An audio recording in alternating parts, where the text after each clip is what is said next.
Hello everybody and welcome to the bonus podcast for episode 465 of Conversation Street. I am Michael and I have got a special guest with me today. Are you a special guest or are you a co-host today? What do you want to be? I'm happy to be a special guest, a friend of the podcast. Friend of the podcast. Georgia Taylor, everybody. Welcome. Hello. Oh, hi. Hi, Michael. You right? Yeah, really good, thanks. Are you? Yeah, I am okay. Yeah, just enjoying my Easter break at the moment. Yeah, oh God, you need it. Oh, tell me about it, I know. Do you have a good Easter? Yeah, I did. We got to do a little bit of an outside meet-up with my brother and partner and their little boys, so that was nice because we've just not seen them for ages. And we were really lucky actually because the weather was gorgeous on Sunday, because we thought we were going to be I had like loads of jumpers with me and we thought we were going to be out with the outside heaters on, and actually it was gorgeous. We got like a few hours of sunshine. It was lovely. Yeah, we had some friends round in our garden as well. We always have to add on it. In the garden, outside, yeah, everybody. Otherwise you just know it's going to be like splashed all over the papers. It's like, no, honestly, we were in the garden. It's allowed. Yeah, no, I'm glad you had a good time. I can't remember, when was the last time you came on the podcast? Was it when we had our Game of Thrones chat? Yes, it was, and hilariously, that was when I had to leave halfway through because my tea was ready. Yes, I remember that now. I didn't realise it was going to go on for. I didn't realise it was going to go on for so long. So Mark was like making the tea, and I was like, "Oh, I'll be done by whatever time." And then he just I think he'd written a little note to slip under the door because he didn't want to disturb me, to be like, "Tea's ready in 5 minutes." That's so funny. You get any upcoming meals in the next, hour, half an hour? Fine. We're all good. Well, we're talking about classic Coronation Street today, aren't we? That's what you've rocked up for, because you've been watching some of the old ITV3 episodes. Yeah, that's right. It's weird because I put it off for a while. So obviously when we knew that the Battersbys were coming up, as you can imagine, I was getting like loads of tweets and stuff going, "Oh, Battersbys are arriving," and I was kind of a bit in denial, going, "Oh, it's fine, don't you think about it." I think it was you that said to me, like, does it feel like watching old kind of home videos? And I think I had that fear of like watching your cringy home videos as a teenager, but in front of potentially millions of people. So it just wasn't appealing to me at all. Yeah. And then I had a weekend when I was up in Manchester. I'd been filming and I stayed up there. So I was just on my own all weekend. And I thought, oh, do you know what? Maybe I'll just dip my toe in. And then I couldn't stop watching it. I absolutely loved it. It's great, isn't it? It's so good. This is January 1998 we're on at the moment, I think. Yeah. And there's quite a lot of Battersbys going on at the moment, isn't there? I think we need to talk about that first. What was it like seeing yourself back from all those years ago? Well, do you know what? Honestly, I actually, it sounds kind of dramatic to say this, but I feel like I've sort of forgiven myself in a way, because I think, as actors, we're always sort of very self-critical, aren't we? And you can look back at something you did a month ago and go, "Oh God, I wouldn't do it like that now." So looking back at something from like 23 years ago, when I had literally no camera experience, I'd only done like lots of youth theatre and stuff. I'd never worked with cameras. Obviously, I do it better now. But I can see, I'm like, do you know what? I know that I was trying so hard and I was kind of so happy to be there and so committed and really just trying to learn from everybody that I was working with. And also, it almost doesn't feel like me. I feel like I'm watching someone else. I feel so far removed from it. Yeah. It's really bizarre. So I've actually just enjoyed and gone, do you know what? It was really daft. It was a really fun time. We were very much given the brief, more is more. I mean, do you know what I mean? When we first came in, everything was like bigger and bigger. And then I think we all found our level that was kind of, we still had that Battersby spirit, but it wasn't quite so pantomime. We all found a level with it, I think. Yeah. Well, we sort of got into our groove, I guess. But yeah, aside from just watching the Battersbys, obviously I'm just loving watching all those characters that we haven't got anymore. I've just felt really nostalgic about it all. Yeah. Like who've you enjoyed watching?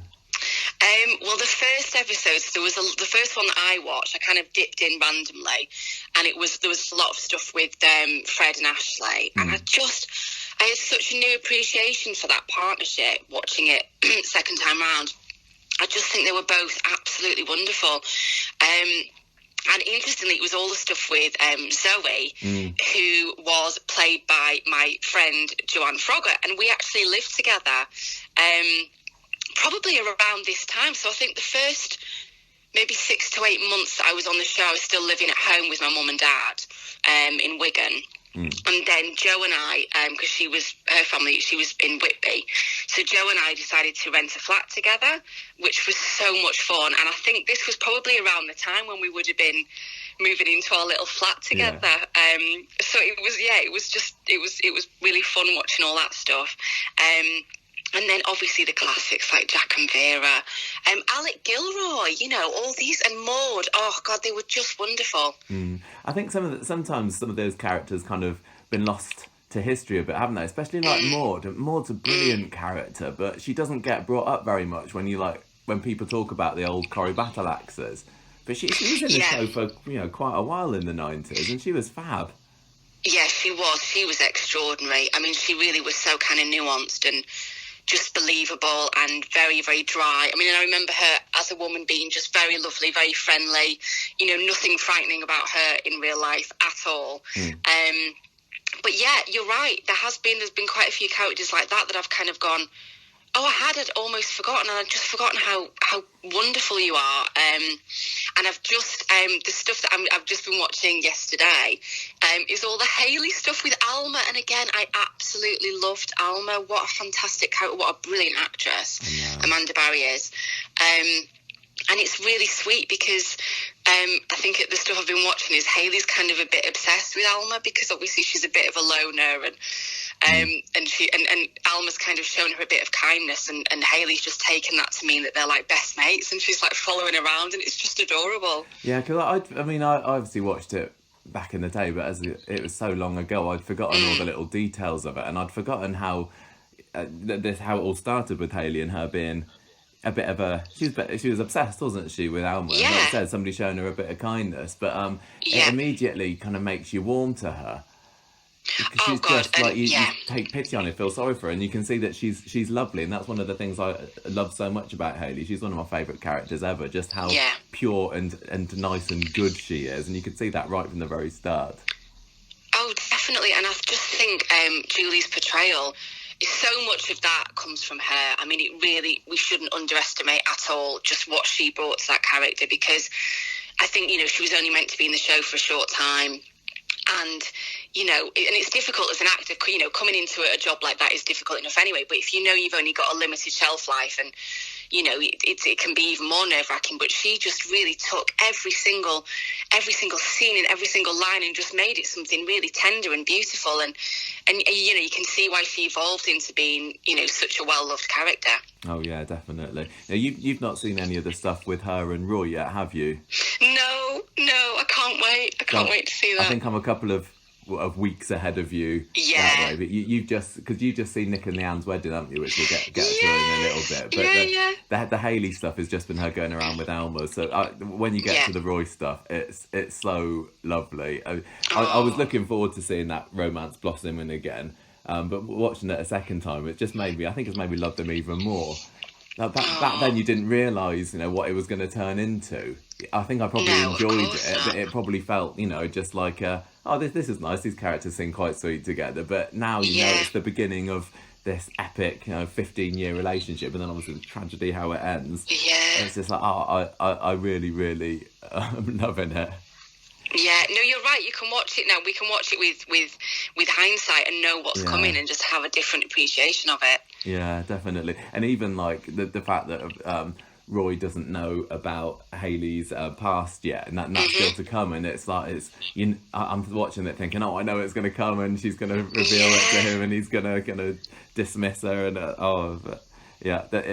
I'm so looking forward to all of that. Yeah, I'm loving a little. Speaking about her being a transsexual, one of the things that I remember reading, I think it was in an interview with Julie a while back, was how they made it so she was like covering up her Adam's apple, and I've noticed that just watching it this time, because she's got the polo necks on, hasn't she? The turtlenecks and the and little neckerchiefs and everything. I love the little details like that, and it's something you wouldn't remark on at first. No, you wouldn't, because we as an audience didn't know. And I think also generally we were all quite naive about those kind of things anyway. You know, you had the fact that she was the first trans character in, you know, in a main time, a primetime show like that. We just didn't, we were so ill-informed, weren't we, generally?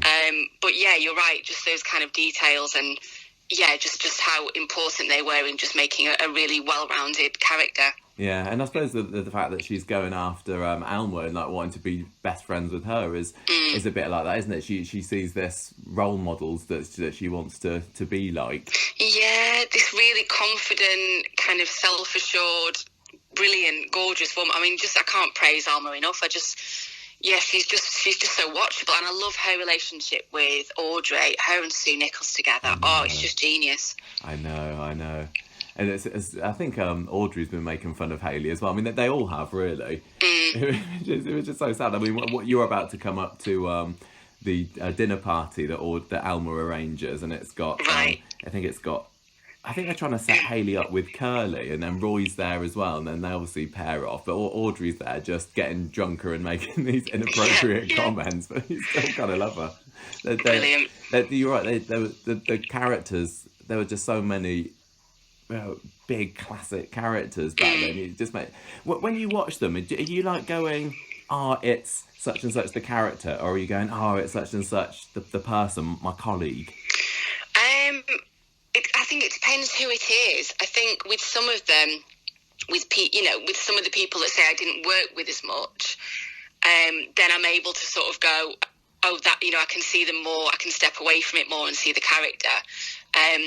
With people that I worked with for a longer time, or people that I had a real affection for, people, for example, who are no longer with us, like Liz Dawn and Bill Tarmey, then, you know, you kind of watch it and appreciate what fantastic actors they were, but you also kind of, you feel your heart sort of melting, because you just, you know, they're no longer with us, and just how welcoming they were. And they were just, honestly, they just were so lovely. I remember, so it would have been 2010 when they did the 50th anniversary, the tram crash and everything. And I got invited to the big 50th anniversary dinner, which was lovely. So they invited quite a lot of old cast members, and I was lucky enough to be one of those people. And I remember seeing them both, and just, I mean, I almost didn't think they'd remember who I was, because you think how many people they've worked with, and I was just a kid then, and how many kids have come, you know, through those doors and then left again. And just the way that, Liz like threw her arms around me, and she went, look who it is. And I mean, they just were, honestly, they were really something special. So yeah, I'm watching that with a real fondness for the characters, but real love for the actors, the people themselves. Yeah, they had such brilliant chemistry. What's going on with what you've seen? Have you seen a bit with Vera putting her foot through the stairs and the stairs removed and everything? Yeah, she's just been rescued by the fire brigade. Oh yeah, that's right. Getting hooked out the window. I mean, that was just hilarious. And it's funny. It's just like, you know, a little 3-4 episode little mini story, wasn't it? just for comedy, really.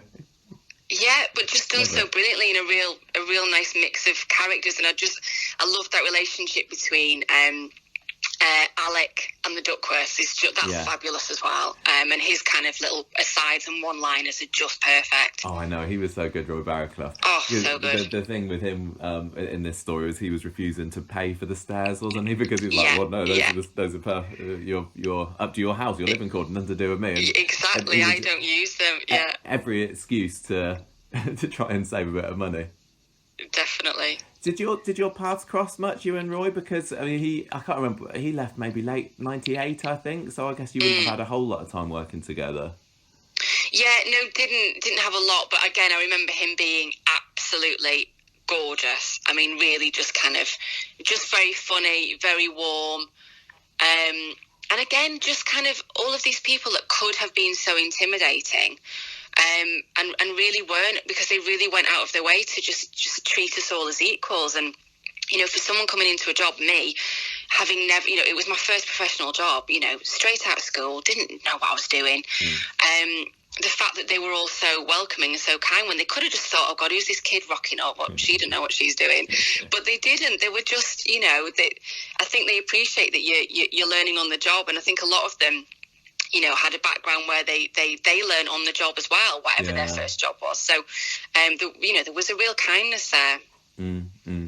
It was interesting what you were saying earlier about how when you first came into the show, they were telling you just to make it bigger and bigger. And I've watched the family evolve a little bit just over like the 6 months, because you came in like July 97, I think. Yeah, that's right. Yeah. And I kept getting Gemma in to come and watch some of your earlier scenes, like look what they've got them doing now. And you've definitely seen the character mellow a little bit over the course of those 6 months. And was there a sense that, especially with this eco warrior story, was that an attempt to put a bit more character to Toyah, a little, sort of soften her a little bit, make her feel a bit more human, I guess? Yeah, I think so. I mean, it wasn't something that I was sort of consciously aware of at the time. Because again, I was just sort of opening each script and going, oh, what am I doing this week? What am I doing that week? I wasn't kind of thinking of the long game, as it were. But now that I can look back and see, how clever it was, what they were doing with all of us.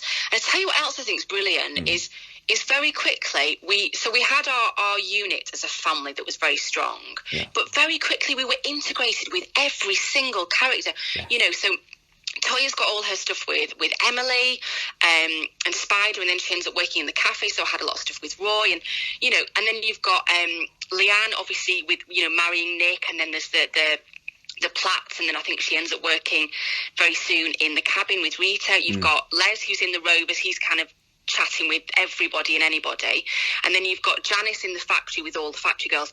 So we really were, it was like roots that spread, and we were forced out to integrate with all these different characters. And so it feels like when you're watching the stuff that's on now, it feels like we've been there for 2 years, not like 6-7 months. So I just don't know if that was because we were a much smaller cast. That's definitely a part of it. But yeah, we were in, almost every episode I've watched has been at least 2 or 3, if not 4 Battersbys in every episode. Yeah, I guess it was partly Brian Park, putting his stamp on it, and I think he took a bit of a risk bringing the Battersbys in, because he came up with there was quite some stiff opposition to you when you first came in, wasn't it? And I guess he must have been saying, no, this is what I brought to the Coronation Street. I'm going to make sure that they're, get their roots in. Yeah, absolutely. And he was, whatever people thought of him, completely unapologetic. He was like, look, I'm the boss. This is the decision. I know it was controversial at the time because there were certain people who were let go, shall we say. And yeah, as you say, when we first came into the show, there were, polls on CFAX, the kids, you'll have to look up what that is, CFAX and teletext, and then there were things in all the tabloids saying this family are destroying the show, and and it was short-lived, because he had the confidence and the courage of his convictions, and he was like, no, I'm gonna, we're sticking with this. As I say, we're going to throw, Leanne's going to go and work with Rita, Toyah's going to have stuff with Emily, pairing together characters who you would never normally think would find themselves together, whether that's a working relationship or a friendship. And that brings out something different and unique in the characters, and those kind of really interesting pairings. I mean, I had it a lot, because I had scenes where Ken Barlow is giving Toyah like private tuition, so I had a lot of one-on-one scenes with Bill. The stuff that I had with David Nielsen in the CAF, and then of course the stuff with Eileen in Derbyshire, who played Emily.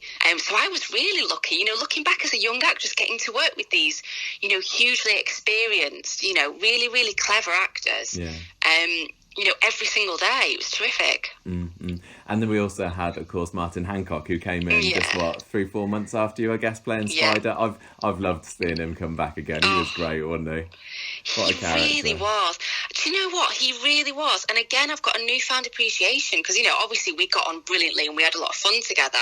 But now I've kind of taken a step back and I'm looking and going, do you know what? Again, that was a really bold characterisation, because he, again, really went for it. And he was like, he didn't worry what people thought.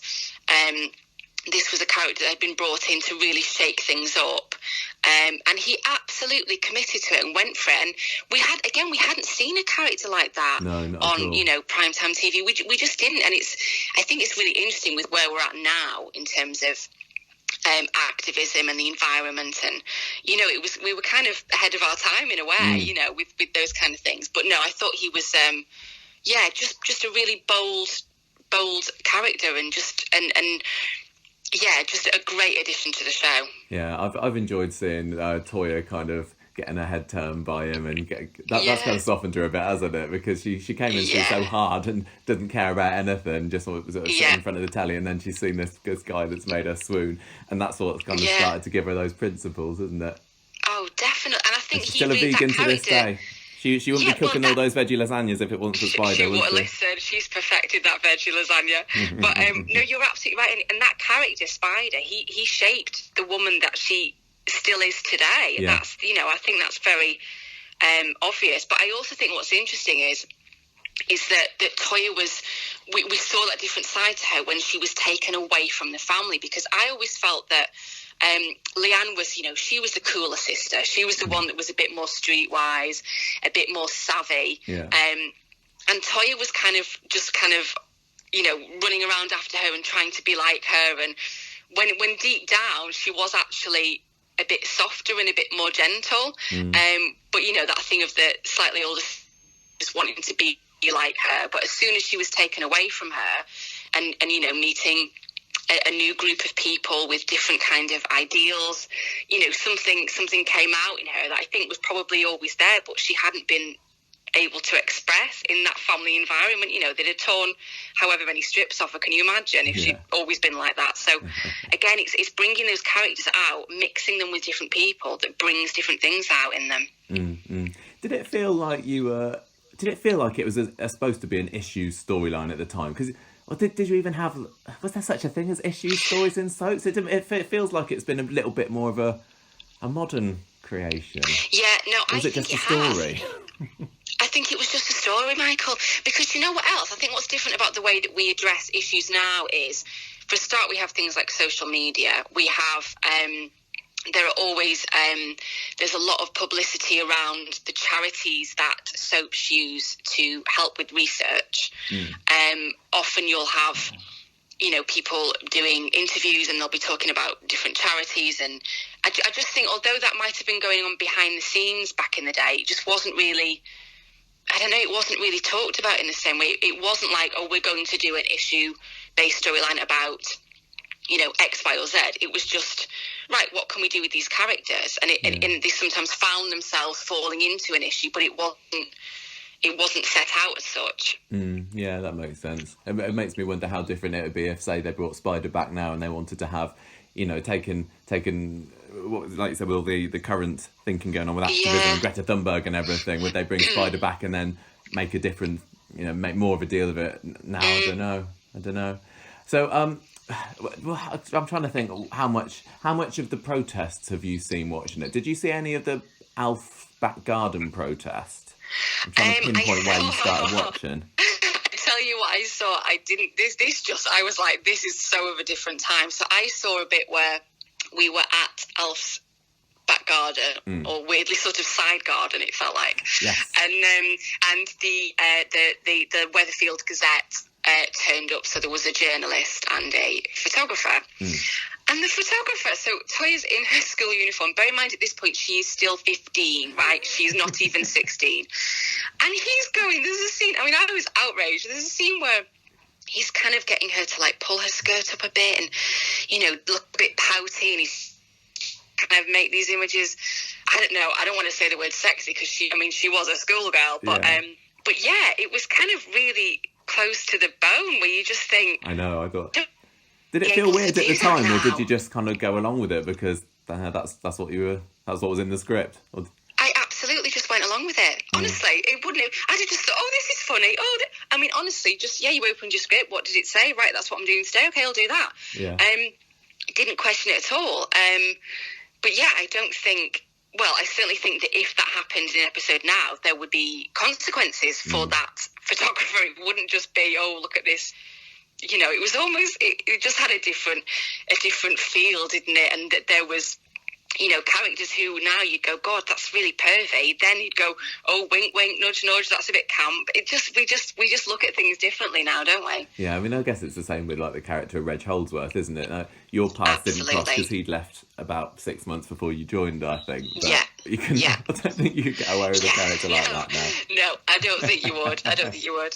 So with the photographer, there was also Ian Kershaw, who played the journalist, didn't he? Yeah. Who then went on to marry Julie Hesmondhalgh. So that was quite a nice little link. Yeah, I know. He was lovely. I did have a crush on him at the time. Because I was like, who's this dishy guy? And then obviously, and then you know, a while later, he and Julie got together and got married, and they're just what a fantastic couple, really lovely, funny, talented couple. Yeah, and now he writes for the show. He does write for the show. I love that, how it's kind of come full circle. It's great. Yeah. But when I've been watching all these protest stuff, have you seen any of the Red Rec stuff yet? Has that started for you? Yes, I have, and I've seen the stuff with Emily up the tree. And, have you? Yeah. I'm just watching it thinking, God, that looks cold. Was it? Oh. was it awful to film? Honestly, it must have been like January, December. It was honestly. Even to this day, and I have done lots of different crazy things on different jobs, but still to this day, I remember that is one of the coldest shoots I have ever done, ever. Yeah. We probably all had like the start of hypothermia. I mean, honestly, but yeah, we just got on with it. I mean, it's funny because thinking about now, like if it was in that situation now, I probably would have maybe just spoke up and gone, oh, is there any chance I could get, if we got any hot water bottles or any, you know, I would have, you know, in a polite way just said, I'm freaking freezing here. Is there any chance I can get something? Yeah. But at the time, again, you know, it's just, you know, first job. And I mean, if they'd said to me, oh, you're just going to be sat here in, you know, a vest and shorts, I'd been like, okay. Because, you know, it was, again, you just do whatever they tell you to do. Yeah, fine. But yeah, I do remember doing strange hours, obviously. I mean, I'm thinking night shoots, but maybe it wasn't night shoots as in like till 3 a.m, but maybe say till midnight or something. Yeah. And just being freezing. But I do remember also really enjoying it, and something about being on location that felt really exciting and really different. So I did love it. Did you film all the bits all in one go, or did it go over a series of weeks? Because it's felt like it's stretched out for quite a while. Yeah, I feel like it was a few days. I don't remember it being weeks. I can't really remember how we did it. I mean, I know back then you shot all the episodes for a week in a week. That was it. That was how it was. Just right. This week we're doing this week's episodes. Next week we're doing next week's episodes. Not like now where we have multiple units and it's all crossed over and more episodes.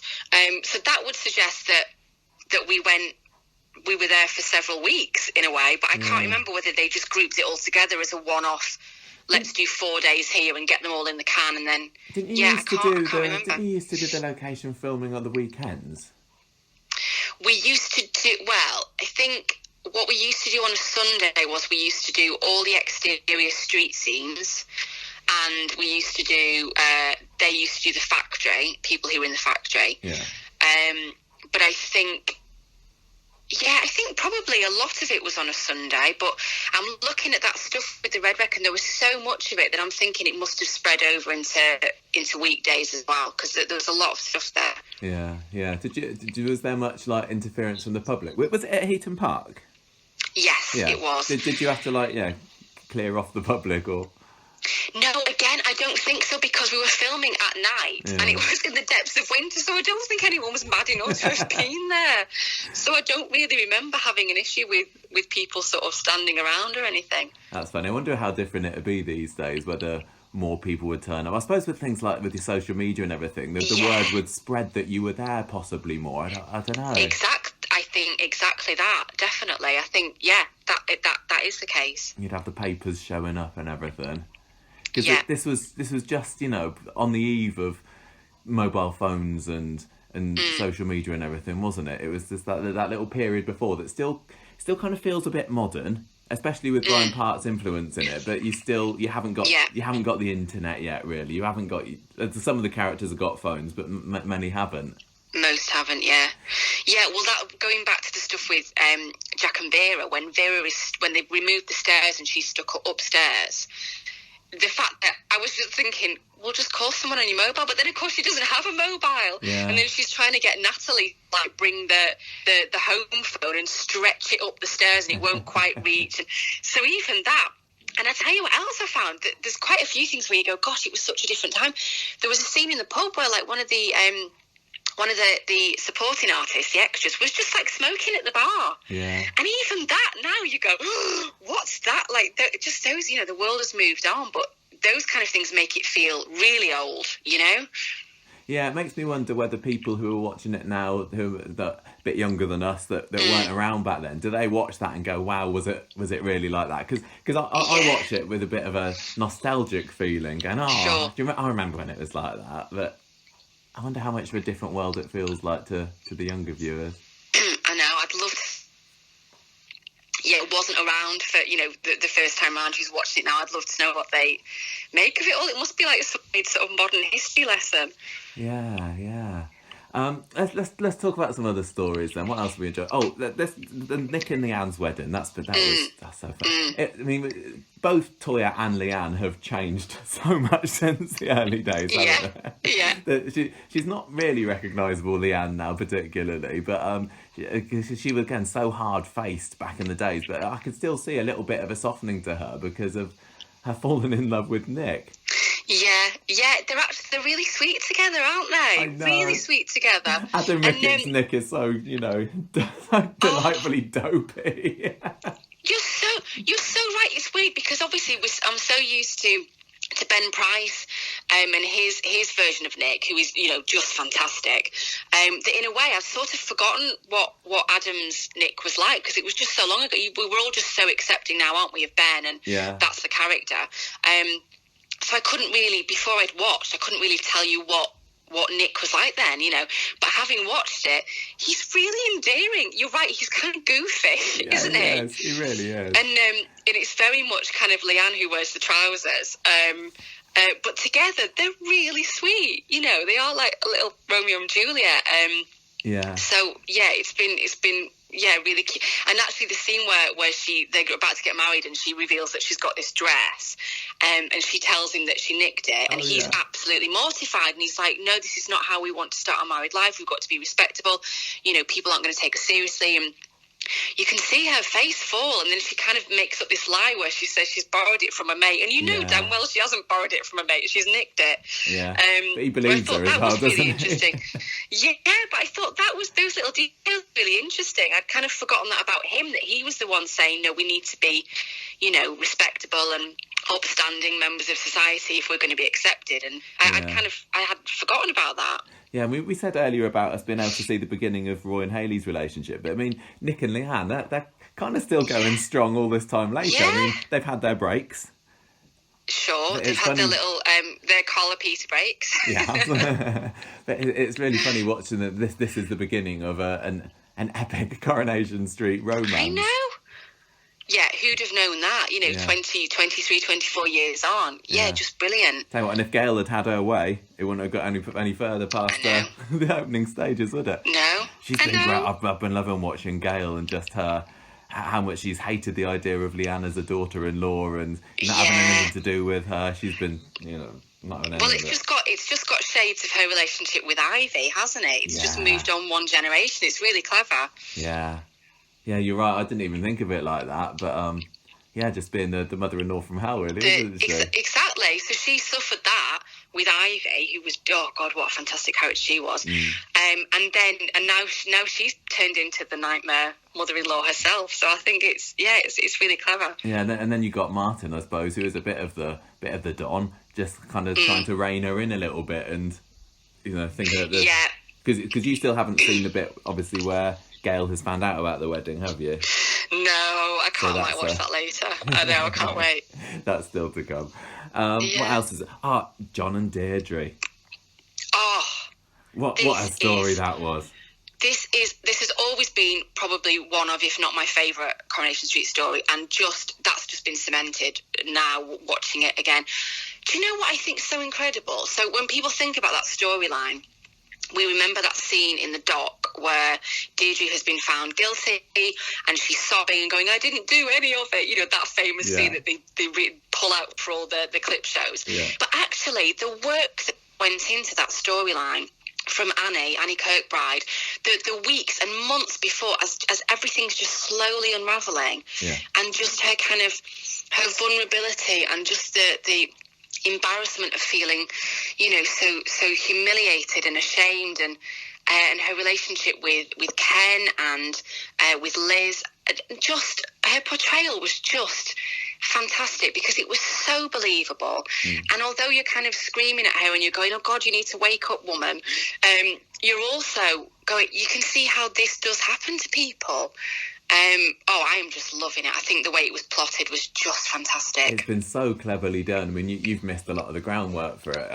It's been building up over the past few months, and I think that must be one of the earliest storylines that I remember. I mean, I started watching Corrie 94, 95 or something, so it was a bit before then. But I think this story with Deirdre is one of the first, you know, big ones that I remember really, really being invested in. And like you said, watching it back again is just cemented how much I loved it.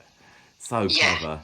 And Deirdre is made out to look like, Ken's accusing her and saying, well, surely you must have known. Now everyone's saying that, and then even Ken is, but it was so cleverly done that she had no reason to suspect him, really.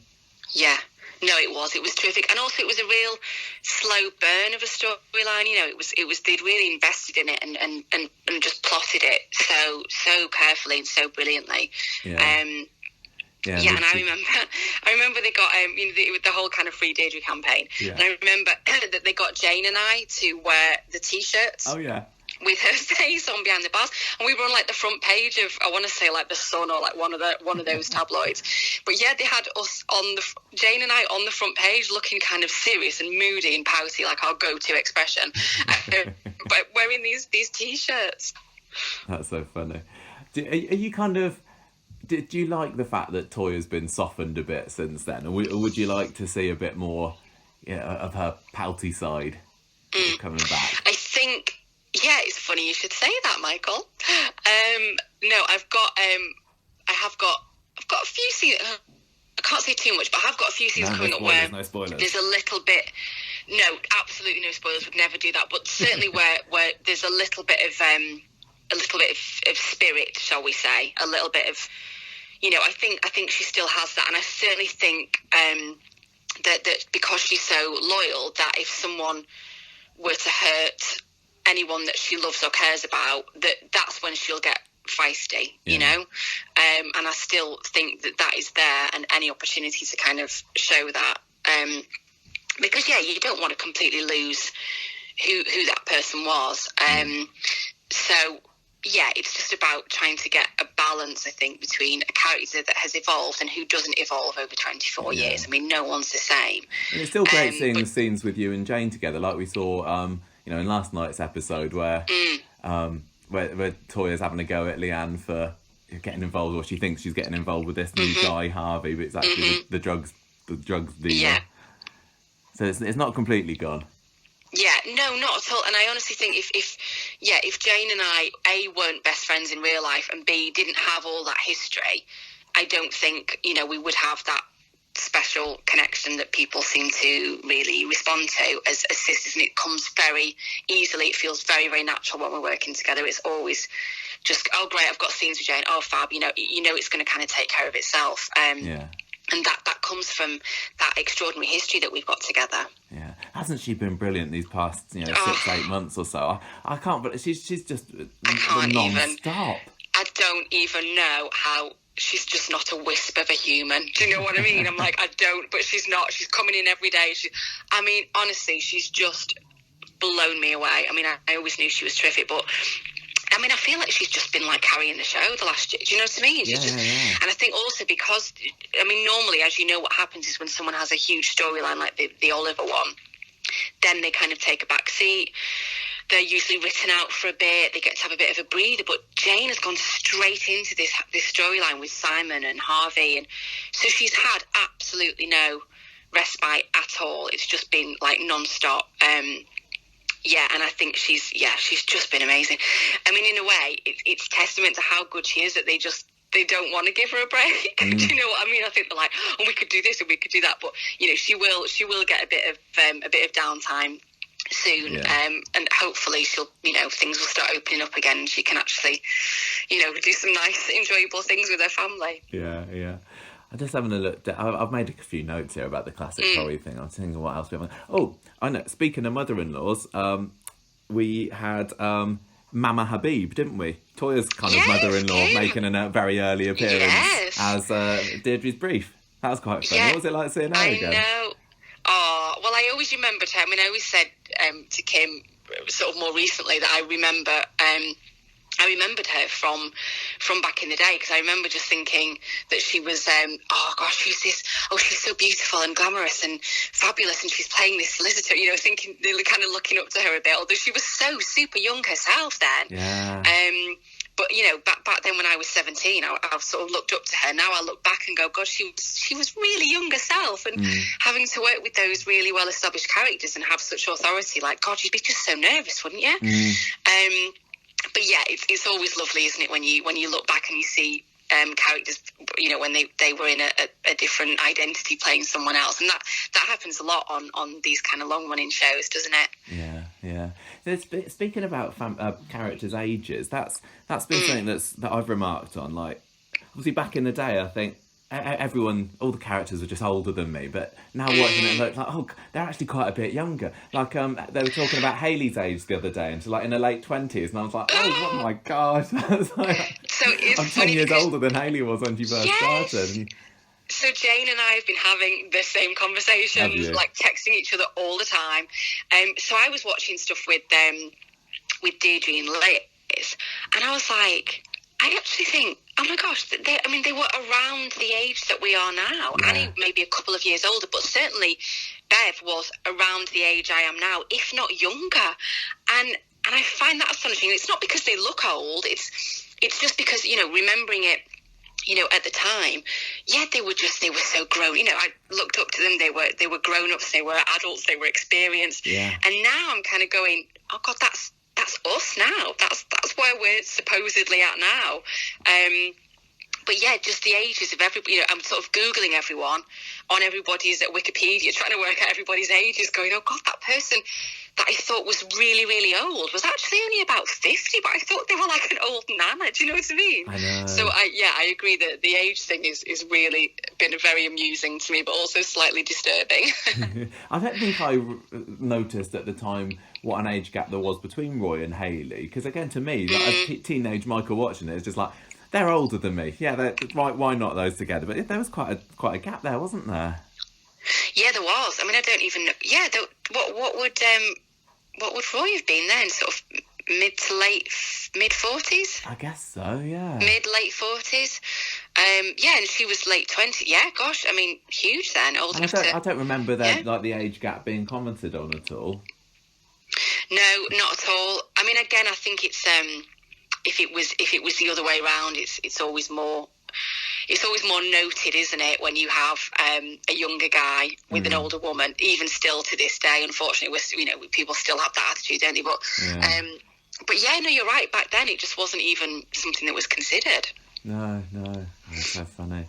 So, I think we kind of covered most of it, or the main bits that I've been sort of really interested in. How have you generally found, you know, the reaction on social media since the Battersbys have come into it? Because I guess you were probably half dreading, you know, what people would say. But have people generally been nice about it? Of course, because I know what social media is like. You know, you go, oh God, here we go. It's been so positive. I can't believe it. It's so sweet. I just think, again, maybe it's people that are our sort of age that sort of remember growing up with, you know, especially with Toyah and Leanne. People have just been really kind, really affectionate, and, you know, enjoyed the nostalgia. And and lots of comments about how different we were, I guess. You know, God, I'd forgotten that Toyah and Leon were such brats, is what a lot of people are saying. God, they got up to so much. But no, people, I mean, honestly, I feel like I'm tempting fate now. I'm going to get a load of trolling. But honestly, people have been so positive. It's been, really, really lovely. Yeah, and I've seen that Bruce and Vicky have been putting out a few posts as well. Yeah. So it must be quite nice. And I've seen Bruce has been on a couple of other podcasts or chat shows and everything. So that must have been nice for him to be able to talk about the good times back on Corrie. Definitely. And he did and does love the show. I mean, really, really, he will always, speak very fondly about it. You're right. It must be nice for them to be sort of reliving it. Yeah, he's been so much fun, and I can totally see back in the 90s people thought, oh, these Battersbys are coming in and destroying my show because they're used to it being a certain way, but now.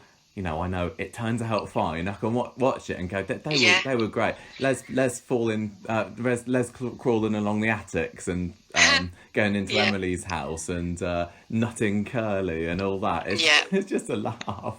It is. You're right. It is just a laugh, isn't it? It is. It's, and the relationship between Les and Janice is just brilliant as well. I mean, you're right. I kind of watch it with a real fondness and just a new and a different appreciation of it, I think. Yeah, I think so. And just a bit of, 90s nostalgia is always good anyway for people definitely. our age. Yeah, there's an awful lot of Spice Girls in the background, I'm noticing.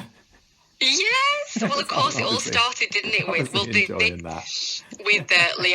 doing the whole Spice Girls routine in the factory. But also, I remember we were referred to, and I don't know if it was someone, whether it was a journalist or it was one of our press officers or someone who coins the term second-hand Spice Girls. So that's what we were kind of known. So we had Jane had they sort of bleached the front bit of her fringe so it kind of went, so she was a bit like Ginger Spice, and I had sometimes crazy hairdos that were a bit like Baby Spice, kind of little pigtaily things.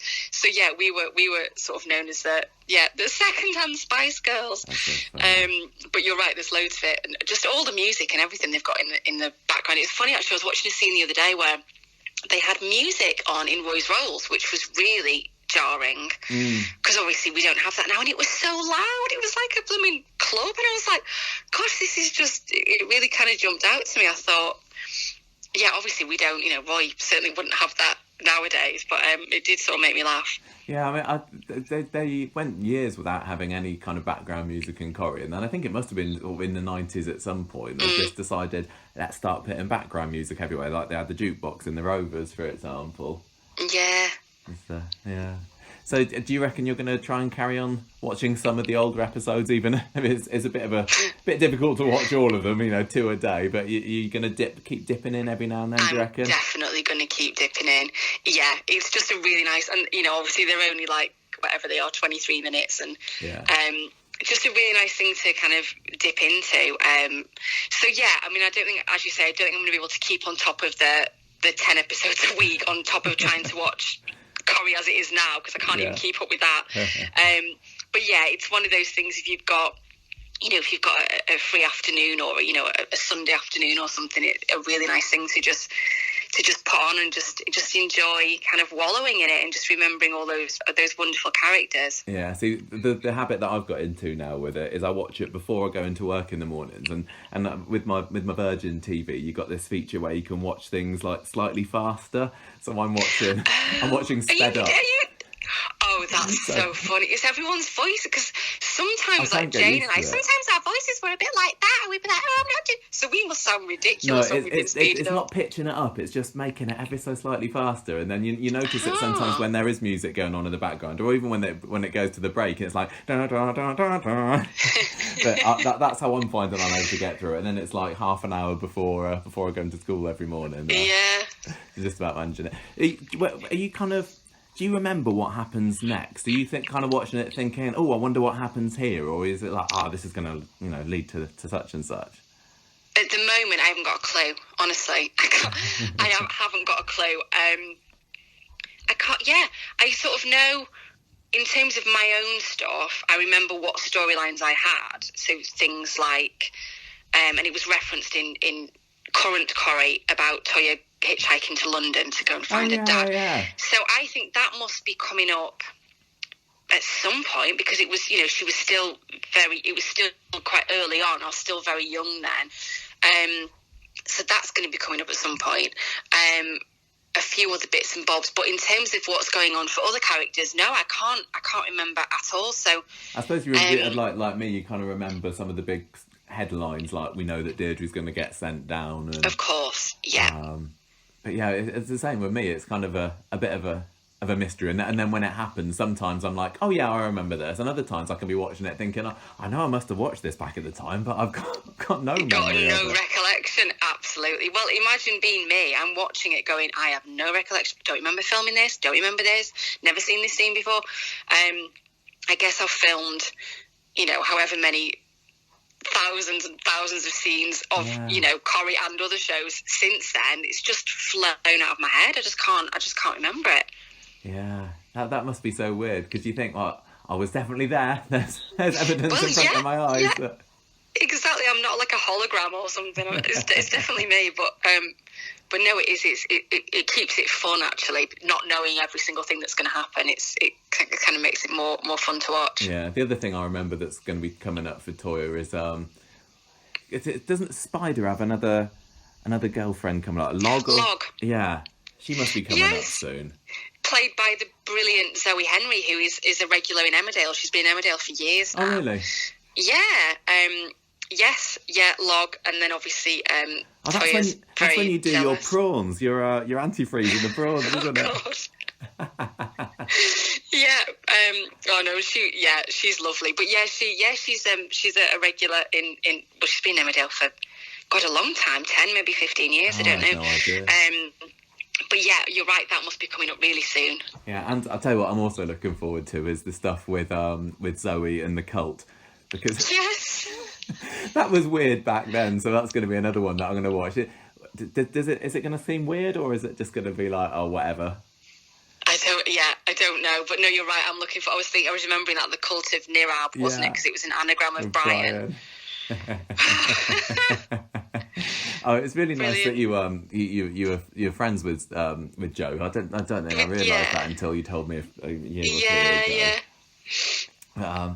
I love it. And then she's gone on to do her Downton, so she's doing pretty well for herself, isn't she? Oh, she's done so well, and she's still just honestly she's just so lovely. We did me and Jane and Joe all had a Zoom catch up during one of the lockdown.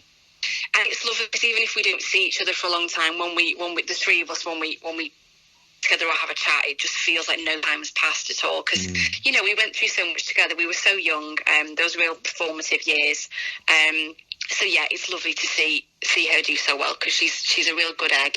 She really deserves it. Yeah. Hey, well, wouldn't it be funny if she came back to Corrie as like the leader of the cult of Nirab and completely, Oh my God, that would be amazing. She comes in and tries and brainwashes us. But that would be fabulous. Brilliant. And what's the name of the actor who played was it Bern Gorman or something who played the Oh yes, I forgot it was him. Yeah, because he's gone on to do loads of stuff. Yeah. He was in Game of Thrones for a bit as well, wasn't he? Yes. Oh my gosh, I'd completely forgotten that it was him, but yes, of course it was him. Yeah. Yeah. Oh, brilliant. Look forward to watching that. Lots of good stuff coming up. Right. Thank you for coming on the podcast today, Georgia. It's been lovely catching up with you, as always. And, my pleasure. And I hope you carry on enjoying all the old Corries. So. Yeah, I will. Thanks, Michael. No worries. It's nice speaking to you. Take care. Bye-bye. See ya. Bye.